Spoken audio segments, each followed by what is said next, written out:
Efficient DIY, it's definitely in the little things. In this episode, you will get a collection of tips that can help.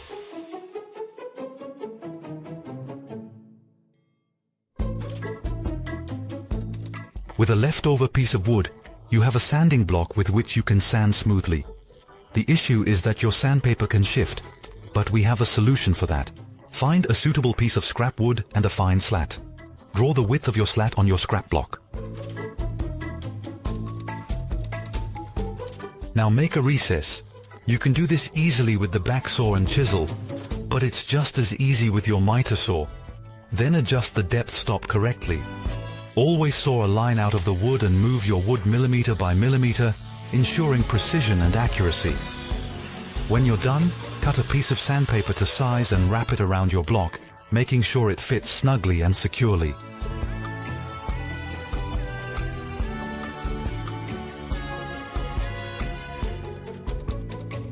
Carefully use the slat to clamp the sandpaper.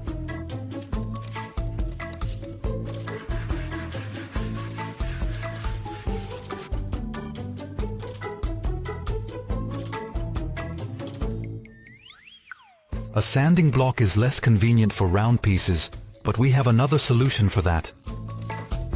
Take an old notebook or magazine and fold your sandpaper around it. You now have more grip to neatly sand your curves. If you have a hard-to-reach place, the following tip might help. Transfer the width of a roll of duct tape to a piece of round wood. Cut this wood to size, carefully and precisely.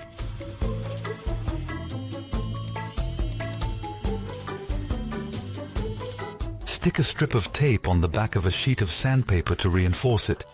Provide some extra tape on both sides. Roll your pieces of round wood in this.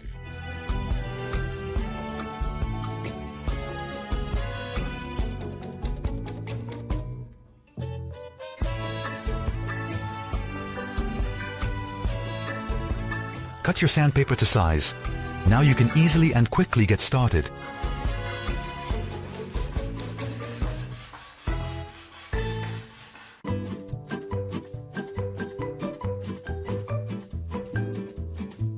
Sharpening your tools regularly is important. After that, you should also polish them well to remove burrs. This is quickly done with an old piece of leather. Take a leftover piece of wood. Glue the leather patch upside down on the wood.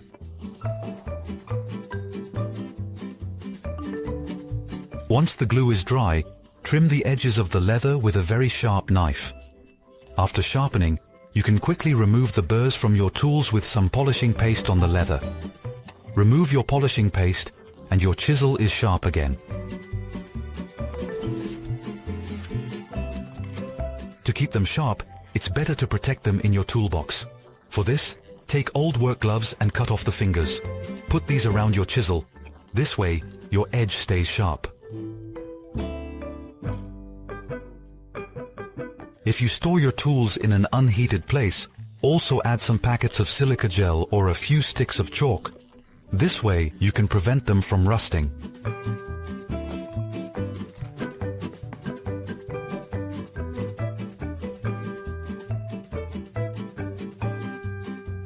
If you need to cut various pieces of wood to the same size with your miter saw, it's better to use a stop block.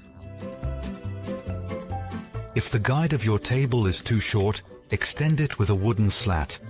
You can clamp it to the guide or use the screw holes. Then measure how long your wood can be and clamp a second block to the correct size on your long slat. In this way, you can quickly and easily make your wooden pieces to size in series.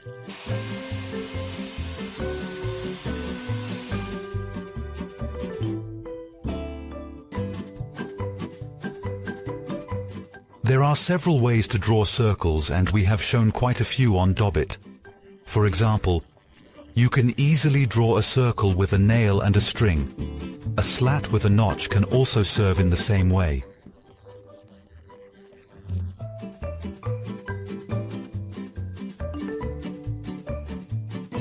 In the past, we made a compass in the episode of the pizza puzzle.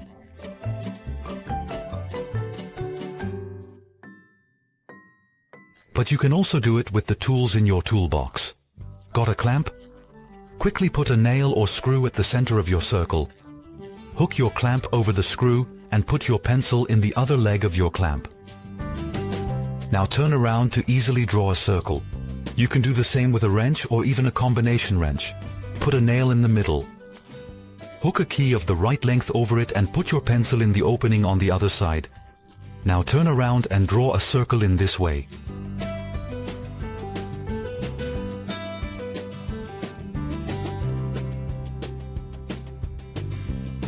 Drawing a line on a round tube is not always easy. Before you know it, your workpiece rolls away. It is much easier if you put your tube in an angle profile. Your straight line is then immediately drawn.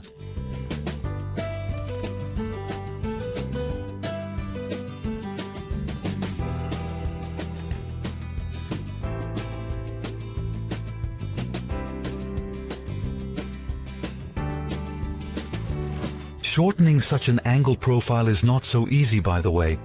It can help to place a piece of wood in the profile to indicate the line where you can shorten.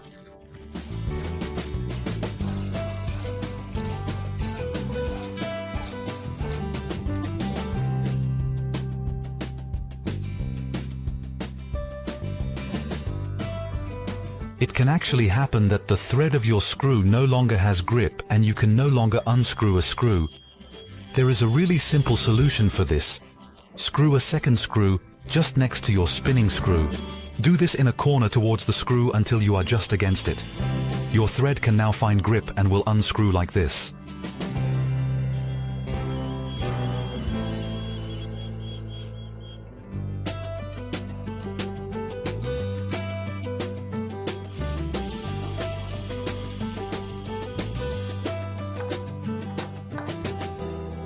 If you can't unscrew a screw, you can apply more force to your screwdriver by placing an adjustable wrench on the handle. This increases the leverage so you can unscrew the screw more easily and efficiently.